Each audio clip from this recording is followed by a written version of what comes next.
There's a new debate starting around AI and the music charts. This is primarily something I saw in Australia. I'm not going to argue that everything generated by AI should automatically qualify as music made by an artist. I don't agree with that at all. But I do agree with quite a lot of the concerns that are being raised. Copyright matters, vitally, vitally important.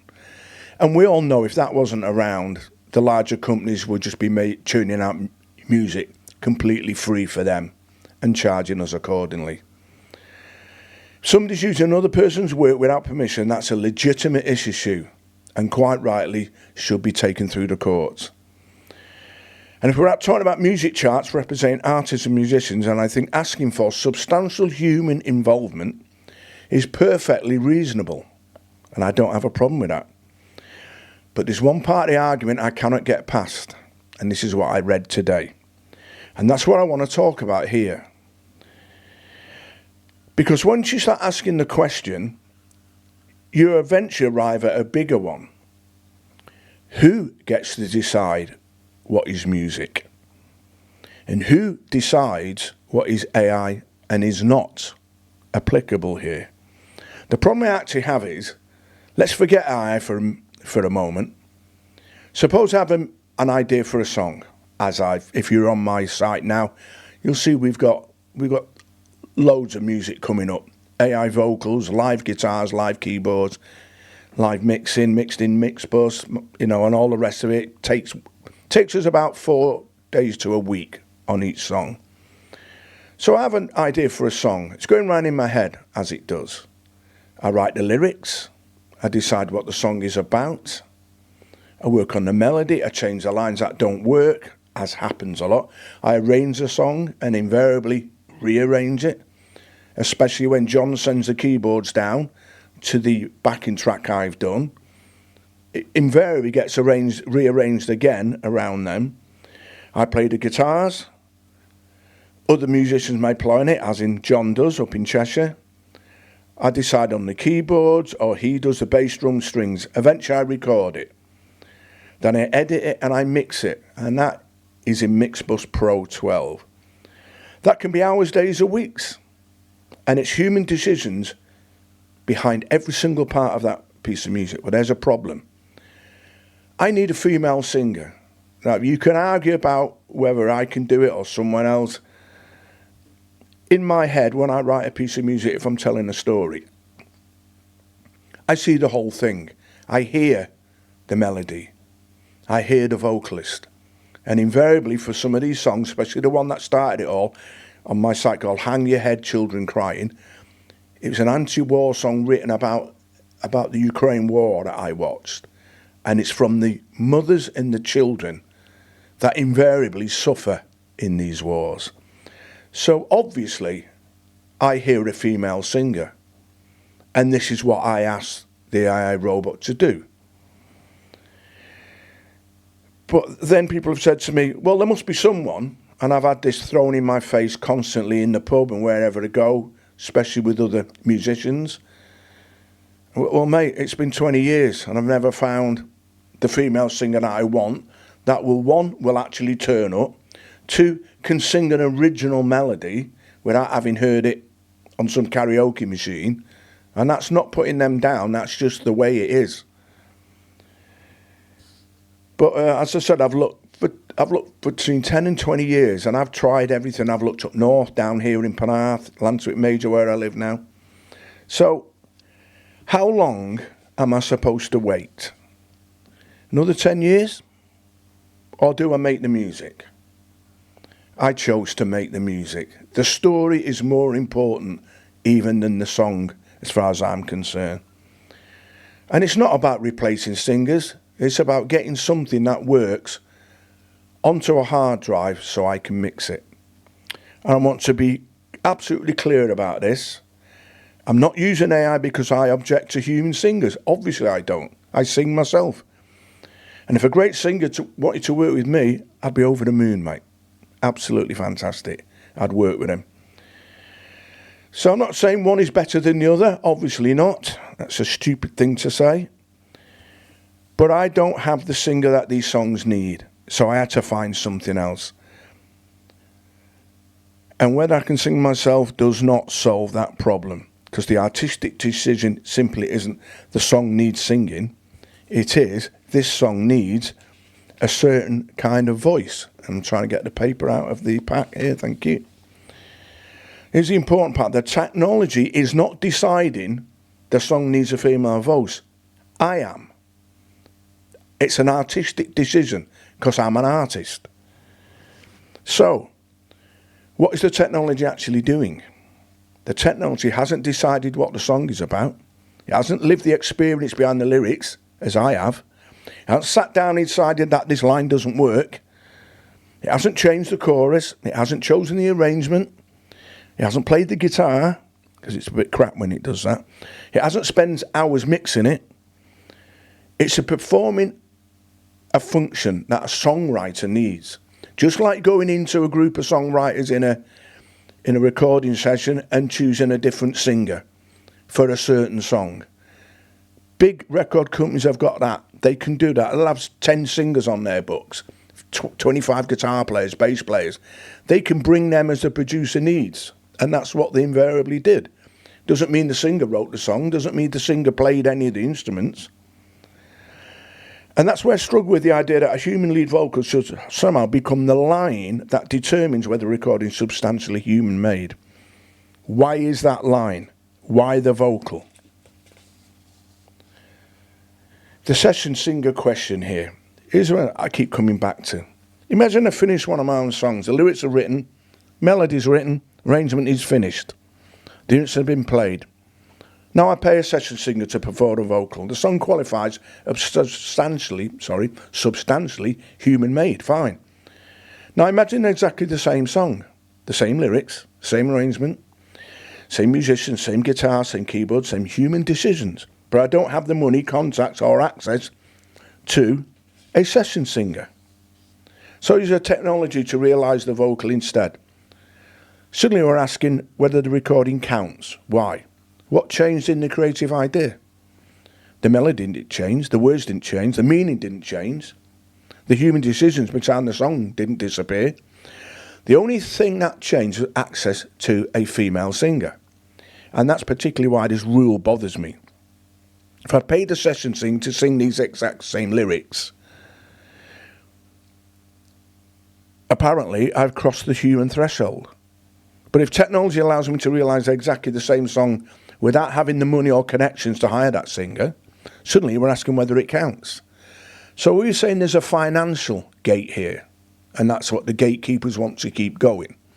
You have to be able to afford to bring in a session singer if you cannot sing the song yourself.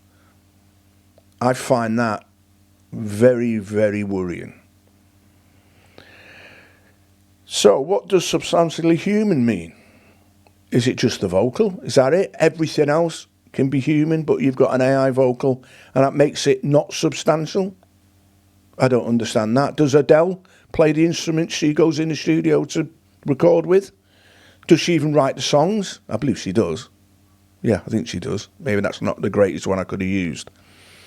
But there are singers who don't write any songs or anything, that don't write melodies. They literally go in front of a microphone, get given a set of lyrics, learn the melody, somebody plays it on a piano for them, and they go and sing the song, end off and walk out, paid, I'm off. Is that substantial human intervention? I don't think so. So we're crossing a line here. We're getting to who conceived the song, who wrote the words, who wrote and shaped the melody, who arranged it, who played the instruments, who decided something wasn't working and changed it. Again, it comes down to me or you as the producer, songwriter. You know, and I don't know where this boundary is now. According to the Australians, it has to have, my understanding of a quick read of it, I could be wrong, it has to have a human vocalist. So, can someone else tell me why that line is there? I mean, let's talk about auto-tune. To me, it absolutely sounds like nails on a blackboard. The original one that, what's her name done? The girl, I can't think of her name at the moment. It's got all different body parts. And they used auto-tune on that, and it got her to #1. And that was open the gates then to this auto-tune thing. To me, auto-tune just robs the vocal of any humanity. So I could turn around and say to you, right, no auto-tune vocals allowed. They're not human. A human might have sang them. And I suppose with auto-tune, you could be flat as a pancake and make it auto-tune it up. And unfortunately, I've heard that and it's not great. So does that count as human-generated? Should that be included in this list? I don't think so. Drum machines, come on, synthesizers, mellotrons. You know what I mean? So you're supposed to get rid of them and go and hire an orchestra?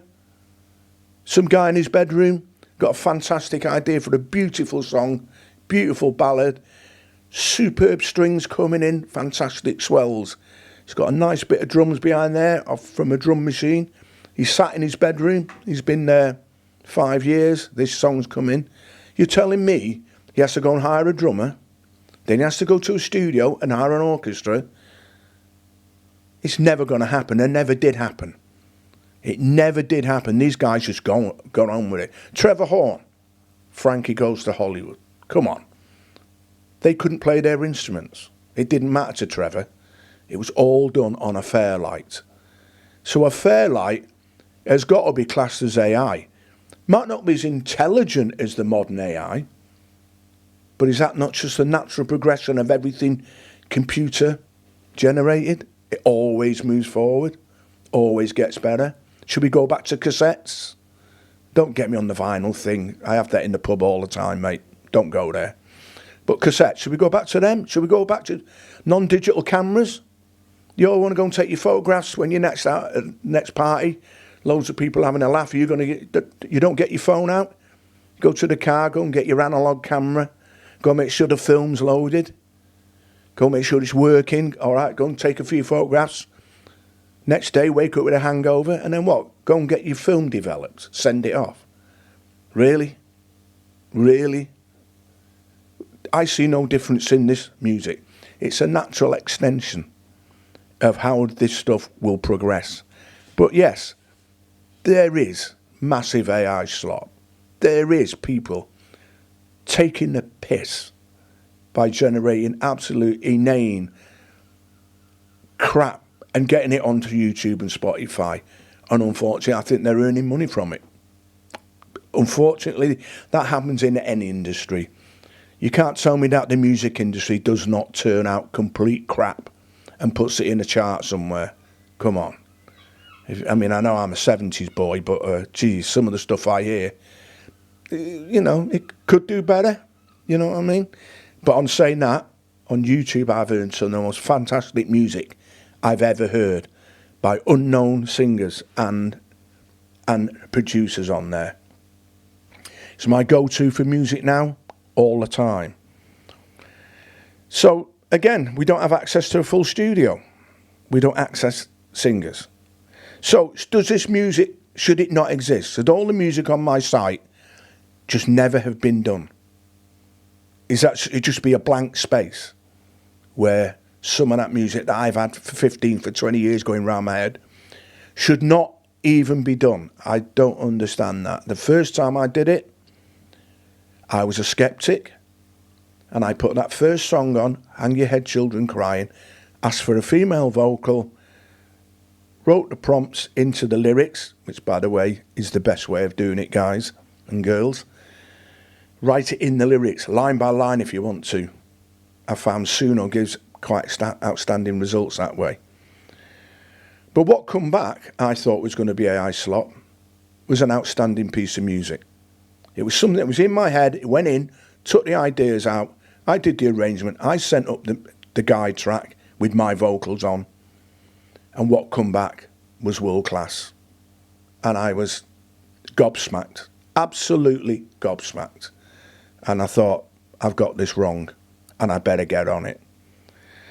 So, who are we actually protecting here? Maybe that's the question we should be asking. Who are we protecting? Are we protecting copyright? I agree with that. In protecting artists, I totally agree with that. Somebody cloning their identity, wrong. Someone has a musical idea, puts substantial human creativity and musicianship into it, as we do, but doesn't have access to the singer that song requires. Why shouldn't that music be made? Please explain it to me. Because ultimately the technology didn't decide anything in that song. And all my songs, if you listen to them, are stories. They're stories of climate change, they're stories of wealth divide, older people and young people. This is what the song's about. The story to me is more important than even the guitars, keys and the vocals. It's me getting the story across, which was my driving force. So perhaps this is where we need to start deciding what is human creativity and what isn't. Because otherwise we're left with a very uncomfortable question. Who gets to decide what counts as music? And that's a very, very dangerous path we're going to go down if we leave it to someone else. Thank you. Please like and subscribe. I'm trying to grow this whole community. AI or not, you're more than welcome. But it's nice to hear your comments on that. And please be positive comments or constructive. I've had enough of the AI's crap slop and all that lot. That's not going to help anybody. If you've been watching this far, thank you. And let's have some good, honest debate about this, because as you know, if we leave it just up to the companies, they will eat our lunch. And the gatekeepers will be back, and you'll be needing thousands of pounds to even produce your first song. AI's got the potential to remove them barriers and give good songwriters, musicians and producers somewhere they can take their music and get it heard by the many. Let's try and protect that, because it's really important. Thank you very much. Goodbye.